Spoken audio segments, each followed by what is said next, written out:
Muy buenos días. Muchas gracias por estar con nosotros en el estudio de la lección. Quiero recordarte que durante todo este trimestre estamos estudiando este tema muy importante que lleva por título Estudios sobre la epístola de Santiago. Un tema muy interesante y hemos estado estudiando varias cosas importantes, pero en esta semana que ya hemos comenzado, también tenemos un título nuevo. El título de esta semana es Llevando la fe a la práctica. Esto es, muchas personas tienen fe, pero ¿cómo lo practicas? Esto es lo que estamos estudiando durante esta semana.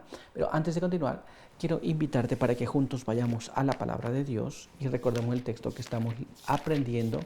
Este se encuentra en Santiago capítulo 1, verso 22, el cual nos dice así: pero sed hacedores de la palabra y no tan solamente oidores, engañándoos a vosotros mismos.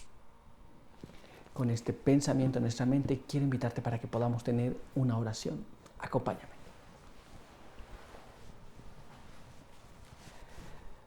Padre eterno que está en los cielos, santo y bendito sea su nombre. En esta mañana estamos delante de su presencia, muy agradecidos por darnos la vida y la salud. Queremos pedir que su bendición nos pueda acompañar. Pedimos que nos guarde, quede con nosotros, pueda bendecirnos y que al estudiar su palabra podamos comprender lo que usted nos quiere enseñar. Denos su buen espíritu para este momento. En el nombre de Jesús. Amén. Muy bien, pues vamos a continuar con este estudio para el día de hoy. Y el día de hoy tenemos un apartado que lleva por título Enfriando el acaloramiento. Y nuestra primera pregunta nos dice de esta manera: en un mundo de ira, ¿cómo y por qué debemos ser diferentes? Esto es, recordemos que hoy día la gente parece que siempre está en alguna contienda, pero ¿por qué nosotros debemos ser diferentes? Vamos a ver dónde la gente pasa airada, por qué nosotros deberíamos ser diferentes y qué es lo que la Biblia nos explica en relación a estas cosas. Así que para ello vamos a ir a la palabra de Dios y vamos a leer lo que está escrito allí. Vamos a leer en el libro de Santiago capítulo 1, verso número 19. Y ahí leemos de esta manera: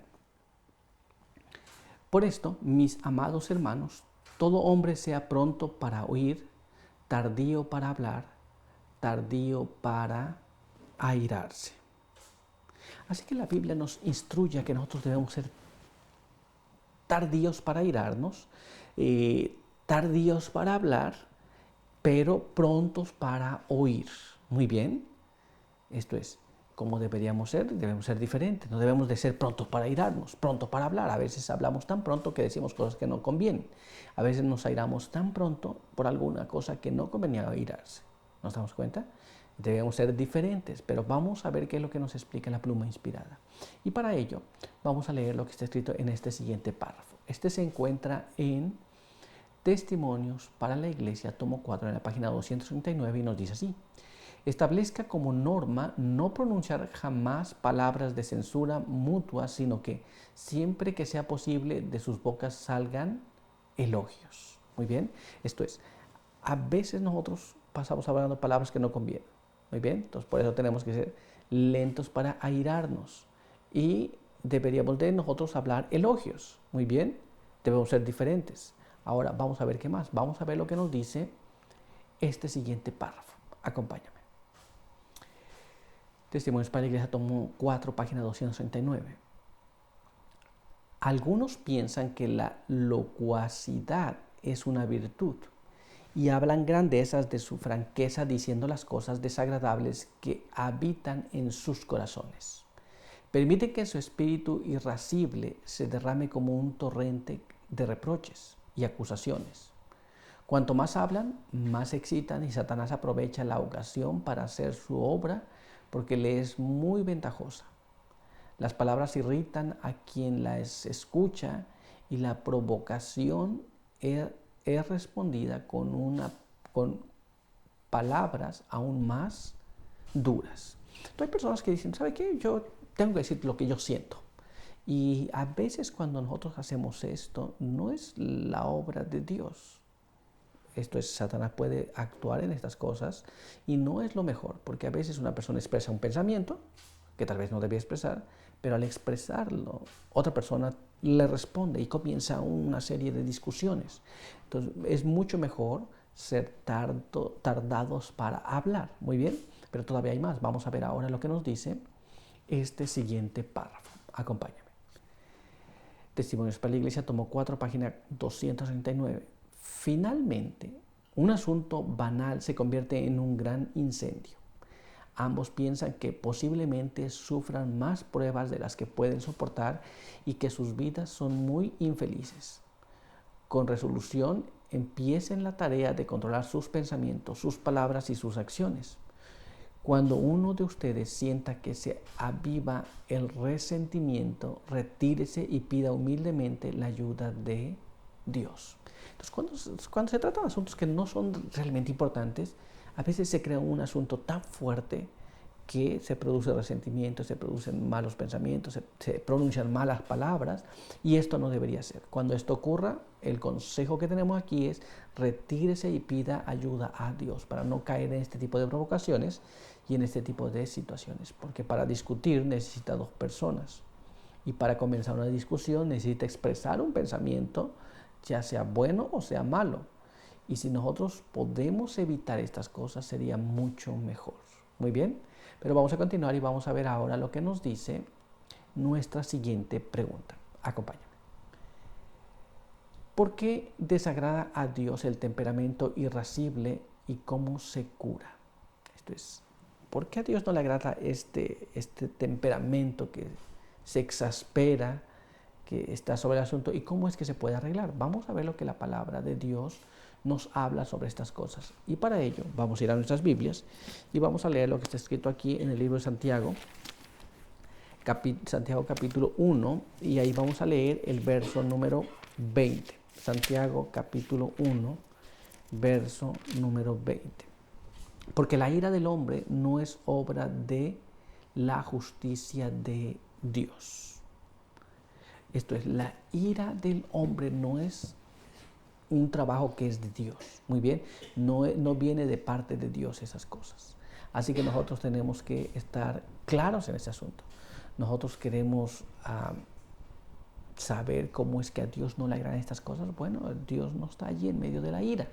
Pero vamos a ver cómo nos explica esto la pluma inspirada. Y para ello vamos a leer este siguiente párrafo. Acompáñame. Hijos e hijas de Dios, en la página 144 nos explica: algunos son nerviosos y si comienzan a perder el dominio propio en palabras o en genio ante la provocación, se intoxican tanto con la ira como el ebrio con su licor. Son irrazonables y no es fácil persuadirlos o convencerlos. No están sanos. Momentáneamente Satanás los domina en forma plena. Cada una de estas manifestaciones de ira debilita el sistema nervioso y las facultades morales y hace más difícil el dominio de la pasión frente a otra provocación. Hay personas que tienen más nerviosismo que otros, pero cuando viene la provocación no se pueden dominar, y cuando no se pueden dominar, dicen cosas y piensan cosas que no son correctas. Muy bien.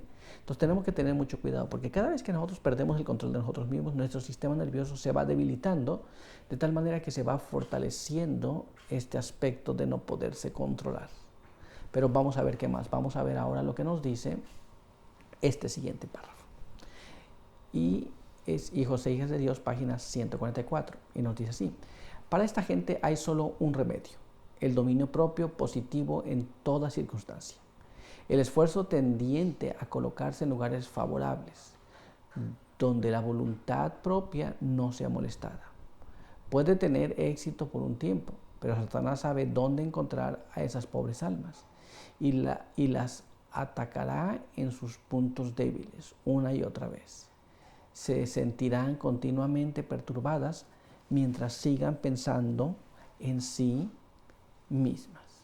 Muy bien, entonces aquí tenemos, el dominio propio es lo importante. Muchas personas dicen, bueno, no me provoquen, ya saben cómo soy, pero ese no es el remedio. Ahora, aislarse de las situaciones tampoco es el remedio. Siempre va a haber la forma de que alguien te provoque. Así que lo que necesitamos es dominio propio. Muy bien, pero vamos a ver qué más. Vamos a ver ahora lo que nos dice este siguiente párrafo. Y aquí leemos de esta manera: Hijos e hijas de Dios, página 144. Pero hay esperanza para ellos. Poner esta vida tan tormentosa debido a sus conflictos y dificultades en relación con Cristo. Y el yo no pretenderá más tener la supremacía. Debéis humillaros y decir con franqueza: he obrado mal, ¿me perdonas? Porque Dios ha dicho que no debemos dejar que se ponga el sol sobre nuestra ira. Este es el único camino seguro hacia la victoria. Esto es reconocer nuestros errores, cambiar nuestra forma de ser, pero también pedir perdón si hemos errado. Si no hemos hecho como debe ser, debemos pedir perdón. Y recomponer también. Son cosas que nosotros tenemos que entender, pero también tenemos que llevar a la práctica. Pero por hoy nuestro estudio ha concluido, así que quiero invitarte para que tengamos una oración. Acompáñame.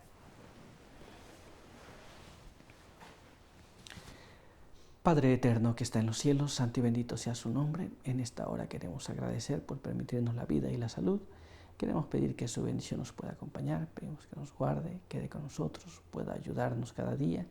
Y en las cosas que hemos estudiado hoy queremos pedir que su buen espíritu nos pueda guiar y nos pueda llevar a la práctica estas cosas que estamos aprendiendo. Quede con nosotros aquí, bendiga a aquellos que nos escuchan, en el nombre de Jesús. Amén. Muy bien, pues muchas gracias por estar con nosotros. Recuerda que aquí te esperamos el día de mañana. Por hoy, que Dios te bendiga.